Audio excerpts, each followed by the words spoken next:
আসসালামু আলাইকুম। প্রিয় দর্শক, আসসালামু আলাইকুম। জীবনের গল্প আপনাদের স্বাগতম জানাচ্ছি। দর্শক, ক্যামেরার সামনে আছে একজন বোন, তার জীবনের গল্প শুনবো। দর্শক, ভিডিও দেওয়ার নাম্বারটা থাকবে, বিস্তারিত জানতে চাইলে ভিডিও থেকে নাম্বার নিয়ে যোগাযোগ করতে পারবেন। আসসালামু আলাইকুম। ওয়ালাইকুম সালাম। কেমন আছেন? আলহামদুলিল্লাহ ভালো। ভালো আছেন না? নাম কি? ফারজানা। ফারজানা, সুন্দর নাম। পরিবার আছে কে কে আপনার? মা আছে, ভাই বোন আছে। মা আছে, ভাই বোন আছে? হুম। বাবা নেই? বাবা আছে তো বিয়া শাদী করছে তো আলাদা হয়ে গেছে। মানে আরেকটা সংসার করছে? হুম। ও, এখন মা আছে, ভাই আছে, এদেরকে নিয়ে থাকেন কই? এই ঢাকায় থাকি। ঢাকায়? হুম। বাড়ি ঘর আছে? যে জমি জমা পাইছি নানা বাড়িতে, বাড়ি ঘর করা হয়নি। ঢাকা শহরে না অন্য জায়গা? ঢাকা শহরে। ও, ঢাকা শহরে মানে আপনার মা জায়গা পাইছে? হ্যাঁ। ও, নানা বাড়ির ওয়ারিশ সম্পত্তি পাইছি। ও, এটা কি মায়ের আছে না আপনারে দিছে? মায় আমারে দিয়া দিছে। বাইরে দেয় না? ভাই বাপের সম্পদ পাইছে। ও, মানে বাপের টুক পাইছে ভাই, এই জন্য হুম। ভাইয়ের দেওয়া লাগে না? আচ্ছা। তো এই আপনাদের জমির উপরে ঘর করে থাকেন না ভাড়াটারা না, থাকতে হয়? ভাড়া থাকি, এখনো করা হয় নাই। সেরকম যদি দায়িত্ববান একজন মানুষ থাকে হুম। তো ও, ভবিষ্যতে একটা ঘর দুয়ার করে ব্যবসা বাণিজ্য দোকানপাট করে থাকবো। মানে আপনার যে জায়গা ওখানে দোকানপাট করলেও করে খাইতে পারবেন না? হ্যাঁ, হ্যাঁ। আচ্ছা। সুন্দর মানুষ। আপনি লেখাপড়া করছেন?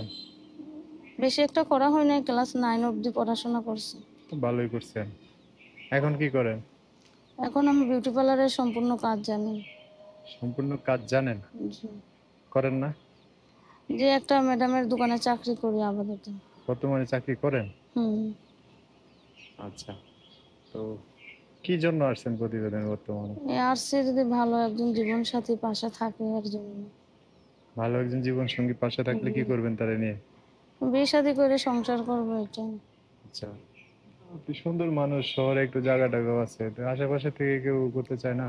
হ্যাঁ, করতে তো চাইছে ওনাকে, দেখা যায়। আমি চাই একটা দায়িত্ববান মানুষ, হুম। বিদেশে একজন মানুষ পাশে থাকলো হুম। বা দেশেরই হোক, কর্মজীবী একজন মানুষ পাশে থাকলো। হুম। বিয়ে শাদী করে যাতে একটা ভবিষ্যতে, আমি যেহেতু পার্লারের কাজ জানি, হুম। তো দোকানপাট করতে পারি।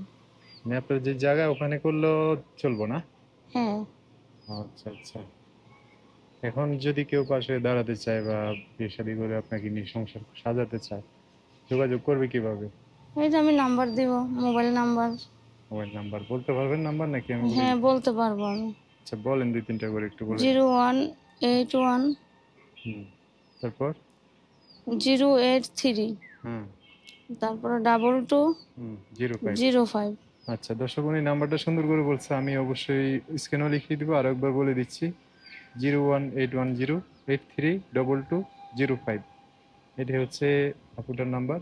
এই নাম্বারে আপনার ফোন দিয়ে বিস্তারিত জেনে শুনে বুঝে, যদি ওনাকে ভালো লাগে, পছন্দ হয়, বা উনি যেভাবে বললো এভাবে যদি হয়, একটা মানুষ ওনার জীবনে আসতে পারে। আচ্ছা আপু, তো এই যে আসছেন হিজাব পরে, কেউ যদি আপনার সাথে কথাবার্তা বলে মিলে যায়, তার সাথে আপনার সম্পর্ক একটু তৈরি হয়, সেক্ষেত্রে ঠিকানা চাইলে, সে যদি ঠিকানা চাই দেখতে আসার জন্য, ঠিকানা দিতে পারবেন না? হ্যাঁ, ঠিকানা দিব। আমি তো এখন হেমাদপুরে আছি। এখানে আচ্ছা আমার নিজস্ব আত্মীয় কুটুম আছে, এই এলাকাতে আচ্ছা। থাকে। আচ্ছা, মানে গার্জিয়ান হিসাবে আত্মীয় হ্যাঁ, হ্যাঁ। স্বজনও আছে, আপনার মাও আছে না? জি। আচ্ছা। তো আমরা তো ভিডিওতে অনেক কথা শুনছি, দর্শক ভাইরা অনেক কথা জানতে চাইবে, তাদের সাথে ভালো করে কথা বলেন, হ্যাঁ? আর কিছু বলবেন? জি না। সো দর্শক, আজকের ভিডিও এ পর্যন্তই। দেখা হবে নতুন কোনো ভিডিওতে। সবাই ভালো থাকবেন, সুস্থ থাকবেন, সুন্দর থাকবেন। আপুটার কথাবার্তা শুনে যদি ভালো লাগে, অবশ্যই একটা লাইক দিয়ে আর মানুষকে দেখার সুযোগ করে দিবেন। আল্লাহ হাফেজ, আসসালামু আলাইকুম।